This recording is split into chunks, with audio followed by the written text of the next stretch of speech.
Dad just drove away from here on the tractor, and he came over and dug this hole a little deeper than with the trencher. He used the trencher that he had rented for their house, above their house, because he's running a line from a big water tank he got down to the house to help even more with fire suppression for wildfires. We have sprinklers on the roofs, even here a sprinkler on the roof, but he wanted to have some more besides his fire tank that he has that's on wheels. So it's a big green tank above the house, and he has a pump and everything, and so he rented a trencher so we could trench the lines. So we just put pipe in over there and buried it. And he used the trencher, like I just said this morning, or this afternoon, to kind of dig this up, but then his tractor now to dig up even more. Now I got to dig up the rest, because the project over here is we're going to put a culvert in, kind of like he did out in the fields over there by one of the miniature horse pens. There's a culvert, and it's kind of a well. He made his own well that all the water comes in, and it's nice crystal clear water, just in case we need it. So anyway, he has an extra plastic culvert he's going to put right in here, and it's like 5 feet deep or so and like 3 feet across. And we're going to have it be a composting, there's all kinds of bugs. He's going to have it be, or we're going to have it be a composting bin, culvert kind of, with a lid, for food scraps, and then mainly for the off-grid cabin bathroom shed that's behind the cabin, for the separate toilet. That's a composting kind of toilet, not really composting that much. It diverts the urine and the solids separately. So what I've had to do was pretty much dispose of your solid waste. It goes into trash bags that are inside of a bucket, and you dispose of that however you decide to dispose of it. But we want it to kind of do this for a while, where I can get some composting bags, or even just use another bucket inside of that bucket and bring it over and dump it into our composting culvert bin, and add worms and other stuff, and food scraps. That way I don't have to try and dispose of your solid waste from the separate toilet somewhere else, because it's kind of gross to deal with, especially during the summer. They're great toilets. You can actually just make your own, which people do when they're living in their vans or whatever. They have a 5-gallon bucket, and sometimes they'll have a bottle for the liquids, and then the bucket, 5-gallon bucket with a bag for your solid waste, and they have to dispose of that somehow. People dispose of that different ways. But I think this will be good for over here. I can just walk down here. It's kind of away from everything and right on the hillside before you go down to the fields. And we can add sawdust and stuff to it, you know, to help, and like I said, worms to help kind of compost it better. But I think it'll be good. And I moved my slack line over there, and Beanie comes out all the time and plays. I've been helping my parents a lot. I've been here in June. I'll have been here a year. Had left my job and left my townhouse, so I pay them rent, and I actually upped my own rent recently to help them out a little bit more. And excuse me, and then I help them out with all kinds of stuff around the ranch, from weed eating and landscaping, mowing the lawns, grooming the horses, checking the fence lines, pulling all the huge weeds out of the miniatures yard, burning brush with Dad all winter. Not all winter, but burning brush with Dad. Helping Mom and Dad out. I don't know, all kinds of little tasks here and there to help them out and kind of help pay off the rest of the rent. So it's working out pretty good. There are times that I'm like, oh, I want to move back to the city, but then the rest of the time I'm fine being out here because it's so peaceful and quiet, and my parents are right across the field, and my brother and sister-in-law and my niece live up on the main driveway too, so it's fun to visit them all the time, and just nice little community with all the neighbors and everything. So anyway, these are the kinds of things we've been working on. Other than that, I haven't done too much with the cabin. I put the sprinkler on the roof for fire season already because things are getting really dry, and I've moved around the inside of the cabin layout quite a few times already, and I've had lots of fires. I don't have too much firewood left there for fires in the fire pit over here. I still have the hammock over there too. Barely see it. Hammock, slack line, fire pit area with the chairs. It's really nice. The bathroom shed's behind the cabin. But anyway, yeah, the project up behind their house of the trencher for the fire water line, and then the culvert over here for kind of composting waste, food scrap compost bin in the ground. So it'll be nice. I'll give you an update of how it is soon. Hopefully we'll get it done pretty quick. We have rain coming next week, and then it's pretty dry, and it's been pretty dry. It's kind of scary. We're already heading into wildfire season. There's been quite a few fires taken off already, from vehicle fires and burn piles getting out of control. They actually asked everybody to stop burning for a little while until we get more rain because of the wind and how dry everything is already, because we're so low on precipitation, snowpack, and rainfall. We are way low on this year, so that's a little scary. It's kind of scary living back out in the country during fire season. I mean, even in town you can have it go from house to house like it did near us in Oregon and Medford, Phoenix, Talent. My uncle lives in Phoenix, Talent area, and they were close to it. They had to evacuate, but luckily their home was fine. But I mean, I think like 4,000 structures were burned, mostly homes. So that was a devastating fire, and that wasn't really, I mean, it was kind of country, but just house to house in like retirement home neighborhoods and things like that right next to the freeway. So just because you're in town doesn't mean you're safe. You could have fires go from house to house, but just got to be prepared and keep your car prepared in case you have to go live in your car for whatever kind of emergency. But we're pretty prepared here. There's fire trails all over and everything. Dad just mowed all the fields really short, and he's cleared out trees over the years and brush from around the house, and over here around the cabin it's all pretty clear compared to a lot of people's woods. So okay, bye bye. Well, Dad just came over with his measuring tape because he'd measured the culvert over there, and I'm having to cut it bigger than I was thinking. So I think I have it just about the right diameter across, and then obviously I got to dig out that I just kind of cut in from the sides and then go a foot deeper than I had it. So that's how deep it is right now. Have to go, well, once I clean that out, then go a foot deeper, and maybe, well, all the sides I got to get down, the sides of the whole circle I got to get straight down, not just at an angle, and I'm kind of losing my area to work with for my feet to be around. But I thought of something that I should show you guys that we did also, because I don't think I showed anybody. One extra thing we did for the bathroom.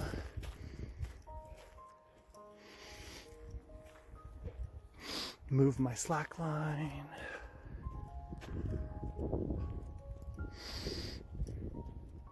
Oh yeah, also I'm thinking of getting a couple more tote boxes down here for my trash, those gray ones underneath the cabin, because our dump prices just went up. From the basic charge was $6.10, so for those 2 tote containers of trash, or more up to a certain amount, was only $6.10, and now it just jumped up to $19.80, so $20 for even if you have 1 bag up to like 6 cans. And I just have my SUV. I don't want anybody else to have to deal with my trash or ask anybody, so I'm gonna get 2 more of those totes, and maybe a third one, have 5. See if that'll fit in my car for trash. That sucks, I'd have to store it that long before I take it, but I don't want to be paying $19.80, $20 just for 2 totes of trash. It's ridiculous. So anyway, let's see if we can say hi to Beanie really quick. If I don't, oh, I'm getting mud. Well, not much. Beanie, say hi. I love you, Beanie. I love you, honey. We'll come back outside in a little bit when I'm done, okay? She loves coming outside. Oh yeah, and there's diatomaceous earth that I sprinkled all around the cabin to kind of help the bugs not come to the cabin, even though they're flying through the air. The spiders come into the cabin. And then I'll get the little granules, the pet safe granules, to spread around on the whole perimeter, and you spray it down, and that kind of keeps bugs away, and it's pet safe. I had that last year. I still gotta find it, but that, and then once we had insulated underneath the floor at the end of last summer, hopefully that'll help with not as many bugs coming in. And then I have some sticky traps inside for the flying bugs and spiders, and pest repeller, not ultrasonic pest repeller, but a pest repeller that plugs into your house's wiring. And my parents, I got two of those from my parents' big house, one on each end of the house. And it seems to help. It uses your house's wiring to help repel pests. But I've already been dealing with spiders. As soon as it was getting warm, they were here. So anyway, what we had done, this has all been here. I had 2 tanks and a pigtail regulator for the heater inside the cabin, and an extra tank, and then an extra tank here, or a tank here, for the bathroom. So first we only had 1 cord going into the buddy heater for the bathroom, and I just used the buddy heater when I was in there, obviously, so it would last a long time. And this big 7-gallon, 30-pound tank, instead of the little 1-pound green camping tanks, because this lasts way, way longer. And then now we got a splitter for it to have another hose going to the shower Coleman camping older water heater, instant water heater, instead of the green 1-pound tanks, the green camping tanks, because that was going kind of quick, especially quick in the buddy heater. There's the separate toilet and the urinal and the shower. Turn the light on, trying to not get mud all over. Everything's pretty much the same. We just drilled a line, or drilled a hole, had the line come up straight into the shower water heater. There's a little filter too to screw on, that we don't get any contaminants going into the buddy heater or the shower heater. So anyway, it's way nicer because those 1-pound camping green tanks were freezing up on me during the winter sometimes, and you couldn't take that long of a shower. And yeah, you can take a longer shower, and it's way more cost efficient because, well, right now nobody can really find or get those 1-pound green camping tanks. They're not that often found in stores right now, so being able to take these tanks to the propane place, right now propane was like $2.10, and it was cheaper than that. Everything's going up. So anyway, this tank, at least for the bathroom, with the heater and the shower heater now going off of this tank, I mean, this will last me a month or maybe 2 months, compared to 1 green pound camping tank was maybe lasting me a week, if 2. And those tanks range from $5 a bottle to more than that. So this is equal to 30 of those bottles, and this is only like $18 to fill up. Whereas maybe a 4-pack of the 1-pound tanks, I could find a deal like at Home Depot for $15. But again, that's only 4 pounds total for $15, and this is like $18 for 30 pounds. So this is way more cost effective. So I'm glad we decided to do that. And the solar panels are doing good, and keeping the battery charged during the summer days or the sunny days when I don't have the generator on. I can still use a light, 2 lights in the cabin, USB ports, and then the light in the bathroom, and the exhaust fan for the separate toilet. Oh, that's another thing we did. Try not to get mud all over. Another thing we did was, since the shower heater is now coming in with the propane line from outside, I don't want to disconnect that to take the shower heater into the cabin to charge it, because you have to charge the battery in it to run the pump that goes into the bucket. Which actually this could have a direct to the faucet, but I don't like doing that. That still takes battery.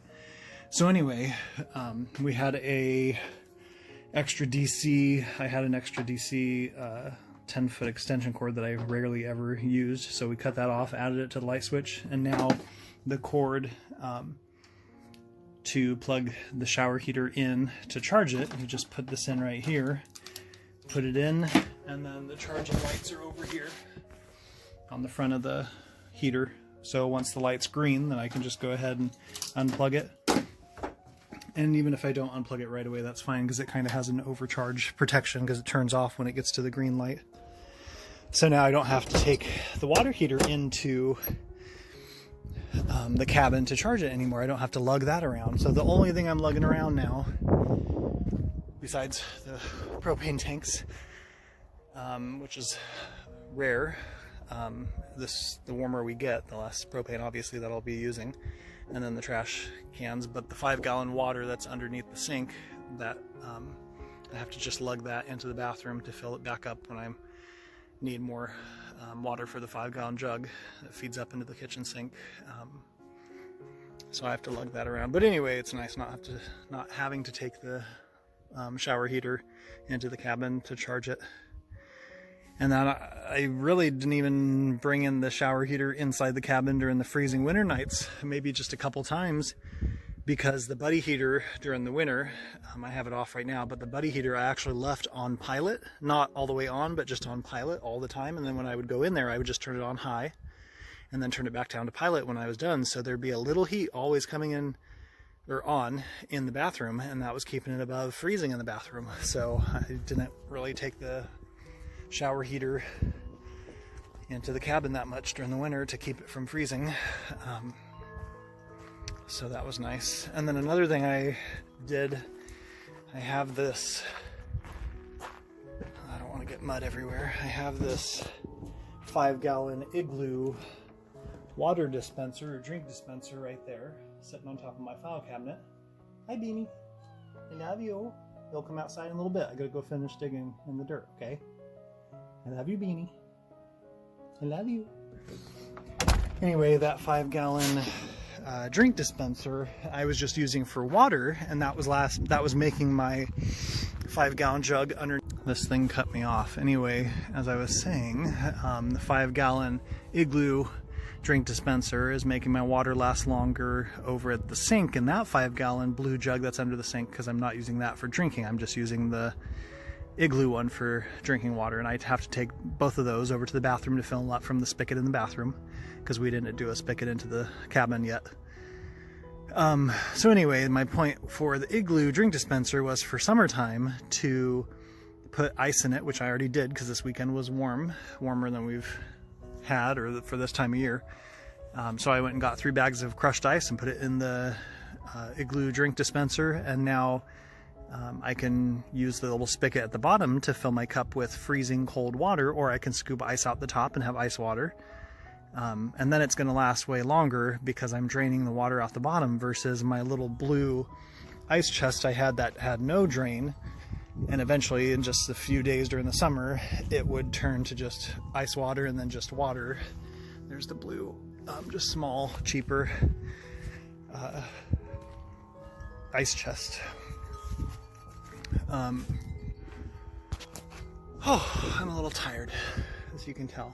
Anyway, the ice lasts longer in the Igloo container because I can drain at the bottom, like I said, and pour it into my cup. Obviously, if I had a more expensive ice chest, then the ice would last even longer, but I don't want to have to deal with the ice chest. I like this drink dispenser. So that'll save me for the hot summer days. So that's been really nice. And, oh yeah, and I don't know if I showed, I had these nice Edison LED lights. I'd have to start my generator to see all that. But they're a nice glow at night, and they were hanging down more, but I kind of raised them up higher. I had them out here on the eave, but I backed them up. That way when I'm on the porch, I'm not blinded by them, so I can actually see out here at night. instead of something just seeing me and me not being able to see what's in the woods. Now I'm not blinded by the lights directly when I'm on the porch. Oh, and then that was another thing. I had actually, why don't I just show you guys instead of talking about it? Just another little thing I had done.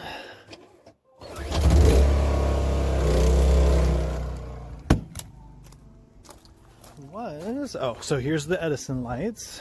So it's still a nice glow outside at night. It's a nice ambiance. And then my little lights down below kind of light up underneath the edge. So those are nice, and it's surprising at night how bright they are, how much it lights up out here.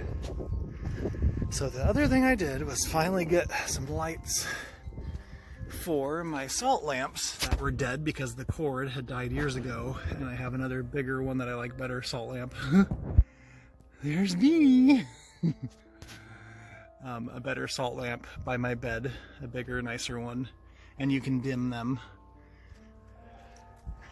So that's a nice ambiance next to the bed and next to the TV. There's Mimi. And then I had kind of moved my furniture around. I did have my couch over there and my TV over here like I've done before, but this is one of the lights, and that light are on the solar. And then there's USB ports over there that are on the solar, and that shows how much voltage is coming in. So, and I already put a fan up there for the hot days, which this cabin is so insulated, nice and insulated now. Oh, I have to store my wreath up there because there's nowhere else to put it. The cabin's so well insulated that there's a big difference between inside and outside so far on these warm days, and hopefully the rest of summer. Like yesterday, I think it was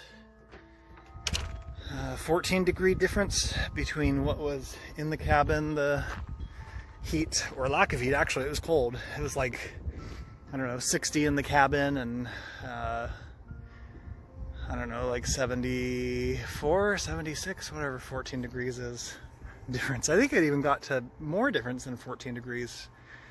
So that's going to be so nice for summer, because all summer we didn't really have underneath the cabin insulated, and then towards the end of summer, like August, September, we insulated underneath the cabin. So that's a big help for sound and for insulation for winter and summer. And then that's also when we had insulated and sided the bathroom shed, was after the floor being insulated. So not too many projects, but just little things. Other than that, I've just been helping my parents with lots of little chores, and had jury duty last week, which I hope I never do the rest of my life. It was 2 days of jury duty, and I never want to do that again. That was the longest days of my life in the courthouse. It was interesting, definitely, but I just don't know if I'd want to do it again. But we'll see you all later on.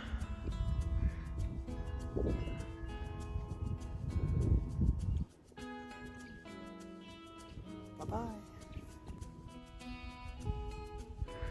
Oh, I'm tired. Wider and deeper and farther down. I forgot to say another thing we were going to do from my mom's horse barn was hopefully this week her office and tack room, take everything out, sweep it, scrub it, sand it. I don't know if I already said this. And repaint it, the floor, because it's been like 20 something years. We've had this ranch for like 27 years now or something, since I was in 3rd grade. And repaint the floors with a couple different colors, that way the dirt doesn't kind of show up. She kind of did kind of a sponge sort of brushed effect with like a dark green, a lighter green on the floor in the tack room in the office. So we're gonna work on that. That'll be like a 4-day project for each room or so. And yeah, okay. I don't think I forgot anything else. We'll see. What is in the woods? This could totally be a bunker. huge hole in the ground, make it into a bunker. Should do a few of them. Have like a fake tree stump on top with a fake wood lid that looks like an old tree stump. Okay, bye.